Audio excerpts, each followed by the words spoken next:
We begin this morning with a poem by Jan Richardson. Its title is, "And All Be Made Well, a Healing Blessing."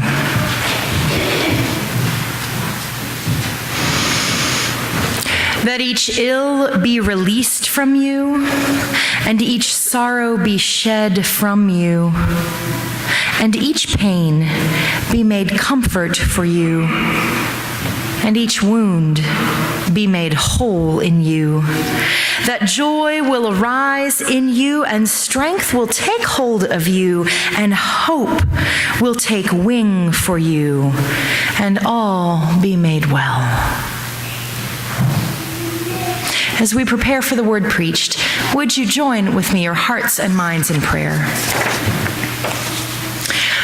Oh God, may the words of my mouth and the meditations of each of our hearts be found acceptable in your sight, for you are our rock and our Redeemer. Amen. I wonder how long it had been since Simon Peter's mother-in-law had really felt like all would be made well. Because in the ancient world, having a fever, if it didn't break, was a death sentence. People in the ancient world were mystified by fevers. There wasn't much they could do to bring down a person's fever. And so often that thing which we know is a symptom of something else going on in the body was seen as an attack on the body. It was terrifying. And people died. And of course, when people were ill, they weren't allowed to leave their homes anyway. And so I wonder how long it had been since Simon Peter's mother-in-law had felt like all would be made well.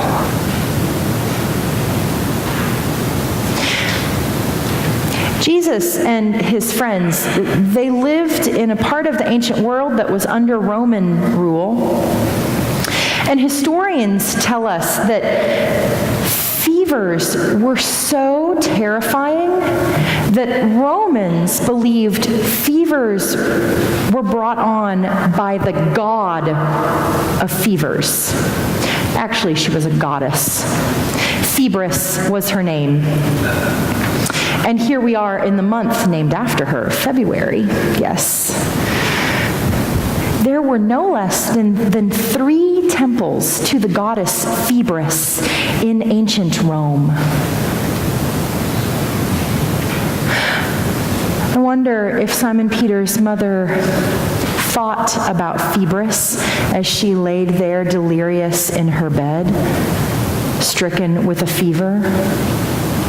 It's not enough that I have to live under the oppression of Rome. I have to live under the oppression of your gods too? Ugh. I wonder how long it had been since she felt like all would be made well.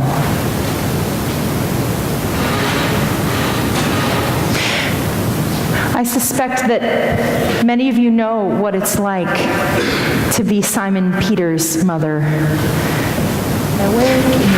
In the middle of the night, wondering if, in fact, all will be made well eventually, someday. A day that feels just out of reach.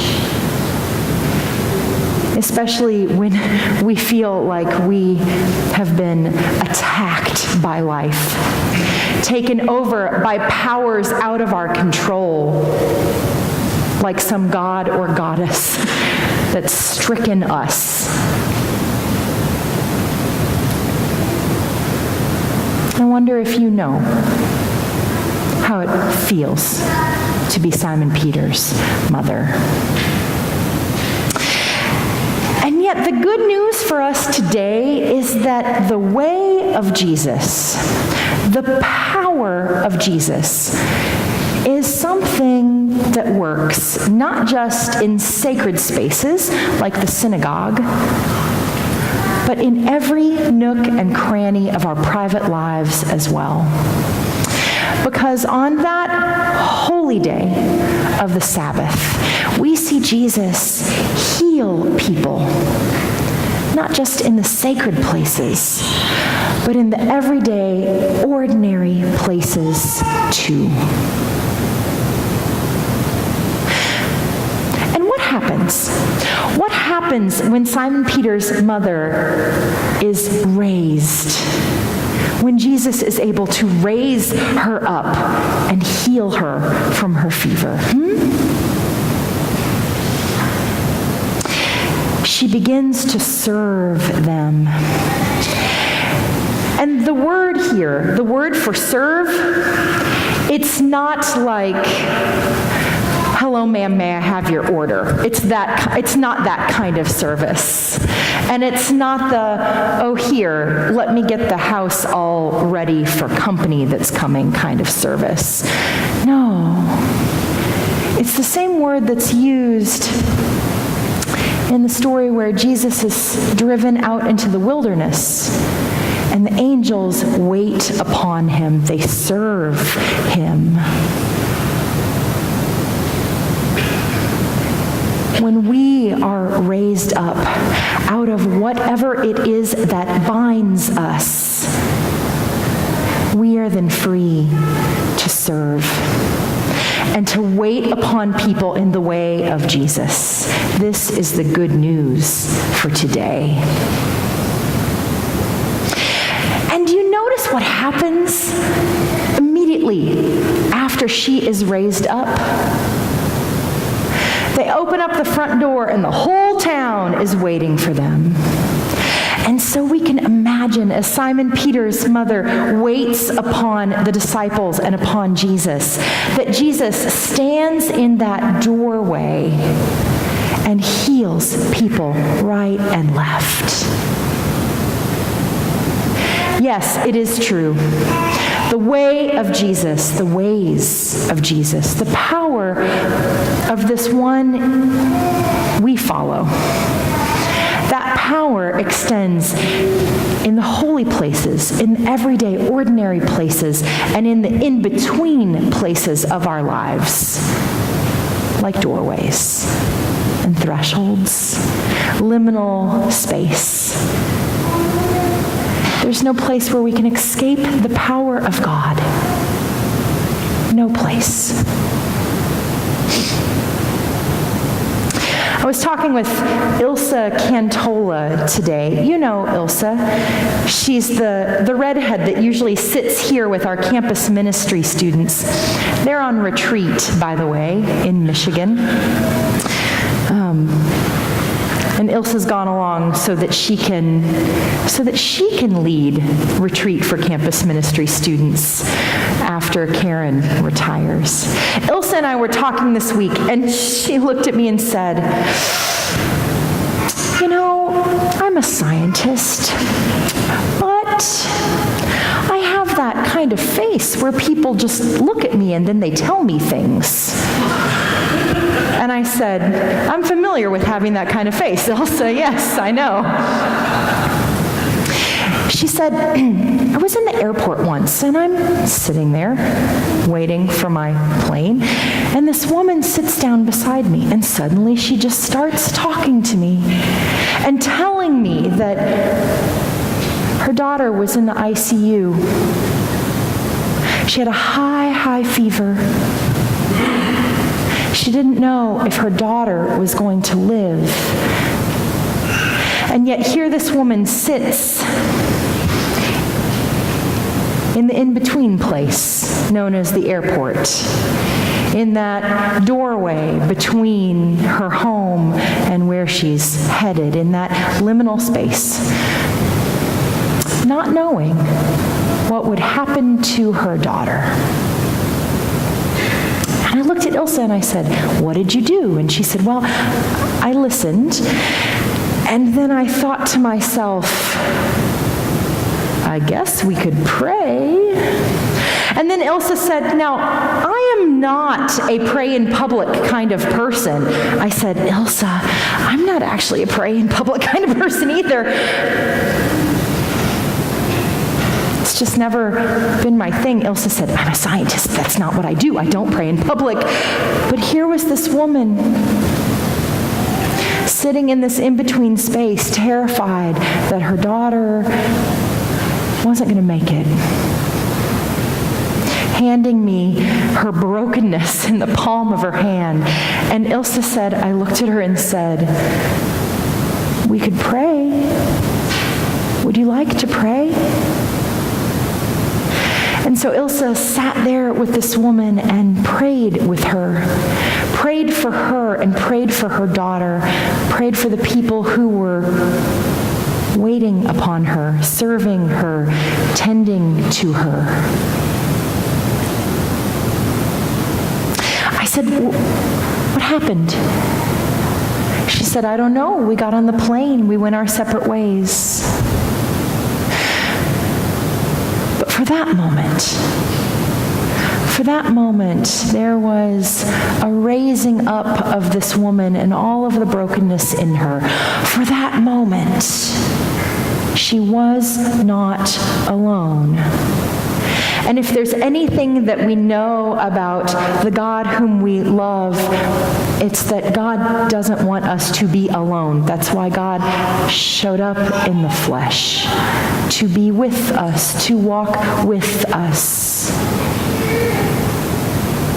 There are moments of anointing that happen in our everyday, ordinary lives, like Band-Aids on a knee where you can't see the hurt, but it's there nonetheless. Friends,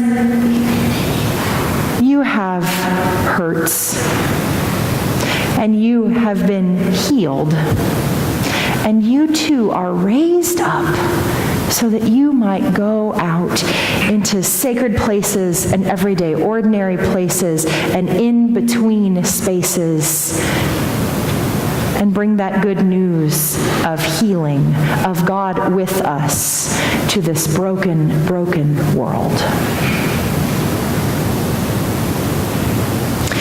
With a kindness, with a smile, with a touch on a shoulder, or in fact, even if we who are not the kind of people who pray in public are willing to risk it, perhaps with a prayer, so that the desperately lonely know that they are not alone. No matter where we find ourselves in the story today, may we all be raised up by this one who has the power to heal.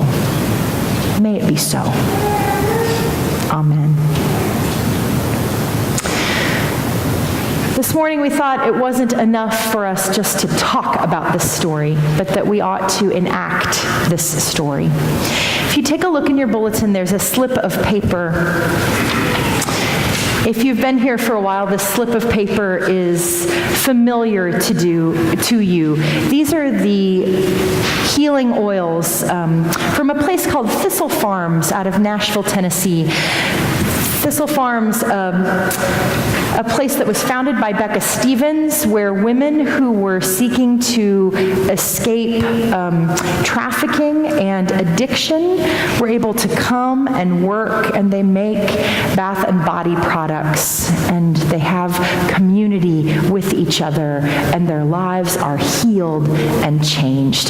Kara and I went there last winter when we were in Nashville for a conference, and we were able to walk into the workshop, and I saw a woman, went over and talked with her and saw her filling these anointing bottles that we use here, and it was so good to put a face with a thing that brings us healing. So I would invite you all to take a look at this list and be prayerful prayerfully discerning about what oil you would like to be anointed with today. Now, you should know that each of these oils has a scent to them, but Pastor Connie has non-scented oil, and she will also be at an anointing station as well. So if you would like to be anointed with the seeds of love and nonviolence, ahimsa is here. I will be at this station. If you would like to be anointed with the oil of mitzvah so that you might be anointed to live out acts of human kindness, mitzvah oil is here. Who has mitzvah oil? Chad O'Neill will be here. If you want to be anointed for compassion, compassion is here. And who has compassion oil? Thank you. Jessica Smiley will be here. If you want to be anointed for inspiration, inspiration is under the back corner, left-hand corner exit door, and the oil of inspiration, our new moderator, Christy Brownfield, will have that oil. She will be there. The oil of contemplation is in the very back. David Gerstenecker will have that oil, and that is for anointed for the restoration of mind and body. And then Pastor Connie will have non-scented oil. She will be back here next to the sound booth with sort of the, none of these fit me, but I still want to be anointed. Or I have an allergy to scents, and so I need non-scented oil. Pastor Connie has you back here in this corner. I would invite you all to turn to, there's a balm in Gilead, and if you're not coming forward or going back to be anointed, then would you sing? Friends, let's join together in this time prayerfully. I want to invite our anointers to come forward.